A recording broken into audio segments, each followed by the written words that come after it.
Binalaan ni PNP Chief General Nicolas Torre III ang publiko kaugnay sa panganib na dulot umano ng tuklaw o tuklaw cigarette. Ito'y kasabay ng pagkakaristo sa 5 katao na umano'y sangkot sa pagbibinta ng ilegal na sigarilyo sa Puerto Princesa City, Palawan.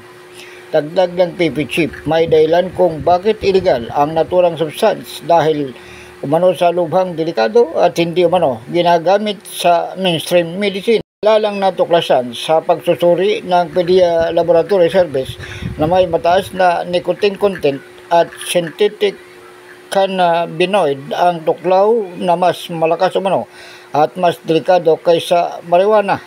Tiniyak ni PNP Chief General Torre na hindi niya hayaang maglipala ito at nagsasagawa na ng malawakang crackdown laban sa lahat ng uri ng ipinagbabawal na gamot, hindi lamang sa tuklaw. Patuloy din na niyang iniimbestigahan ng PNP ang mga pinagmulan at mga posibleng ruta papasok sa bansa ng nasabing substance. Ako si Dwayne Moreno sa DWRB 103.9 News FM. Ikaw ang una.